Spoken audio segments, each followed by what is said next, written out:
Remember how I said just the other day that once is happenstance, twice is coincidence, and three is a pattern? Well, we began with the head of BlackRock, one of the largest, if not the largest investment firms on the globe, declaring ESG to be cringe and embarrassing. Soon thereafter, Disney, Netflix, and Warner Bros. Discovery all sent their heads of diversity packing with very short notice, and now Amazon's CEO is looking at Amazon Studios and going, where exactly did you hide all of the billions of dollars we invested into you? And all they can really do is point in the general direction of an enormous black hole somewhere in the back of their studio, where they at this point simply just shovel the cash into so as to avoid the bother of actually making any TV programs. Honestly, it is the superior solution because at least it means that we won't be tortured with any further rings of power as well. Amazon CEO asks his Hollywood studio to explain its big spending. In the past 9 months, the streaming service has released at least half a dozen pricey series that failed to connect with a domestic audience, or, well, an audience in general, honestly.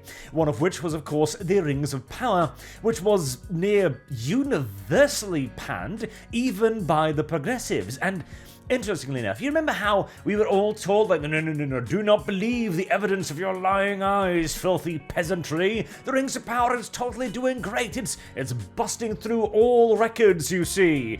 Well, we knew that was bullshit back then, and it's been yet further reinforced now, as they admit, yet again, that The Rings of Power disappeared off the ratings very, very quickly. They also mentioned some other big names here, apparently.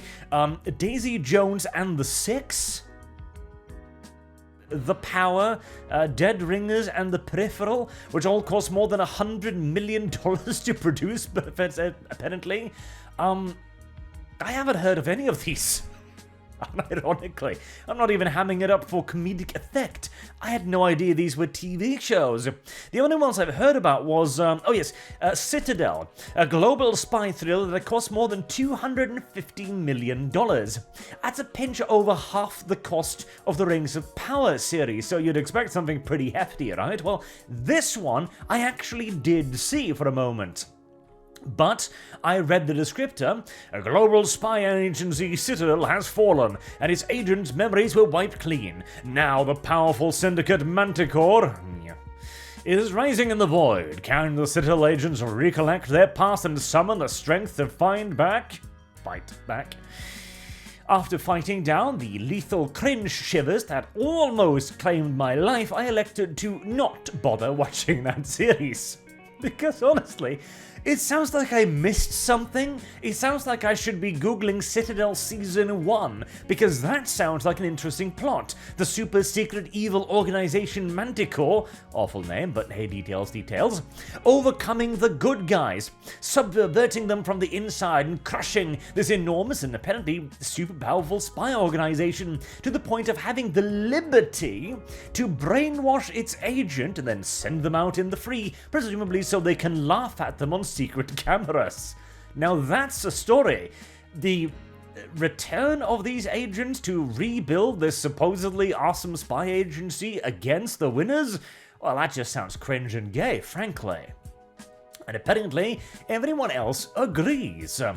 Despite being one of the most expensive TV series in history, Citadel has failed to chart as one of the 10 most watched streaming programs in the US in any week since its debut.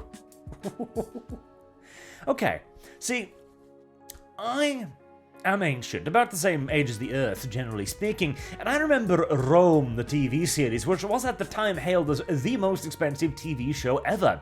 And you know what they used all of that money for? They used it to build entire sets to look like Rome. They used it to create entire units of legionnaires.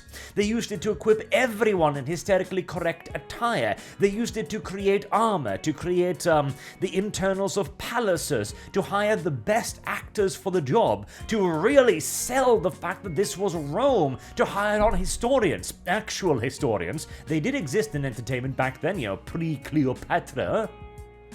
To make it feel like a great television show, Today, the most expensive television show on Earth, The Rings of Power, looks like a school play, and sounds and feels like one as well.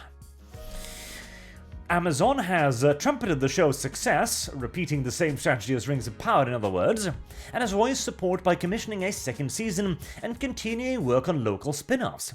It has also boasted of the popularity abroad, especially in India, though it provided no data to prove as much. Literally precisely the same playbook as The Rings of Power, where first they closed down all of the reviews so you couldn't see them, which were overwhelmingly ones and zeros, and then they go to their paid shills in the media and go, alright, if you want access to any of our shit ever again, you best find a way to make this sound good. And no, we are not going to provide you with any data because that would technically be, well, fraud.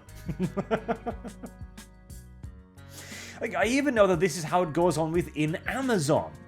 Rings of Power kicked up a whole investor revolt who really wanted to know where all of their millions of dollars had gone, considering they had been promised a surefire hit in a Lord of the Rings show, which, well, it does sound like it couldn't possibly fail, right? Well, the current year has many surprises in store for all of us, regardless of our tax bracket, as it turns out. Amazon has long escaped the scrutiny that other entertainment companies attract because it doesn't report detailed financial results, and presumably just simply makes them up whenever they want to. But Jay-Z is now trying to get a better handle on why specific shows cost what they do.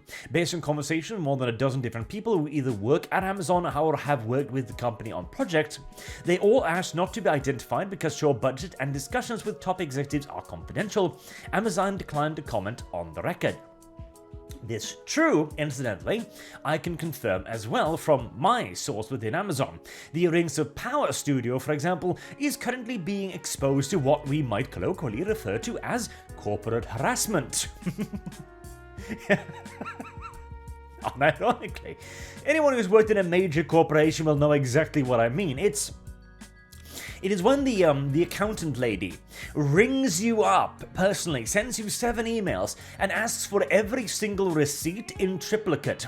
It's like, I see you've bought a jelly donut here, I'll need that receipt. No, the paper receipt, you can't just write it on a napkin. No, a picture of it won't do either, you'll have to mail it to me, etc, etc. And they'll demand you account for every single solitary cent, and if you don't, they'll crawl so far up your asshole you'll taste them at the back of your throat. Now, when you're running a, couple $100 million project like the Rings of Power, you've got a lot of receipts. And so generally speaking, it is understood that all of this will kind of, as I get a bug in my eye, come together at the end of the project, or that you'll be given the receipts as they emerge, etc., and that this isn't the priority. When you are the target of a bit of corporate harassment, however, they make damn sure that it is always the priority. Essentially to annoy and drive you mad. And it is very, very nice to see that they are looking at all of their supporters and their competition as well, and wondering exactly why aren't we creating successors? Why are these people who have apparently made really good stuff in the past continuing to fail us? Why are our competitors outcompeting us continuously? What the hell is going on?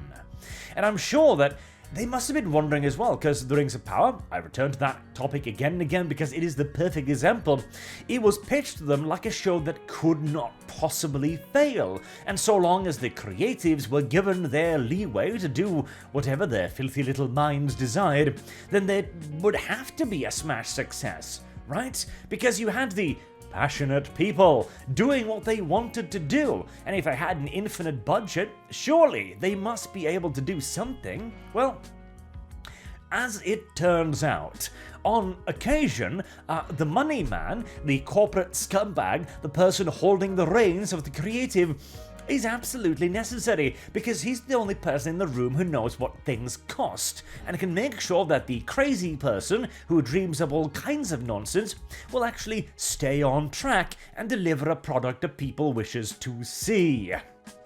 we unironically need to return to the times of good old-fashioned abusive corporate capitalism. And hopefully, Amazon will be taking some steps back in that general direction very, very soon, as efforts to clog the billion-dollar leak in the Amazon Prime boat will proceed apace. And I imagine that a lot of the reasons that they will be given, like, oh, we needed diversity initiatives, or we needed to test out 50 more candidates from disenfranchised backgrounds, etc., will be looked upon with the scorn that it so richly deserves. We can but hope. Or, in this case, it is even a rather realistic hope, isn't it? Seeing as the rest of the industry seems to be heading in that direction anyways. Good days. Until next time, I've been Arch. Thank you all very much for watching, and I do hope to see you all again soon. Have a good day.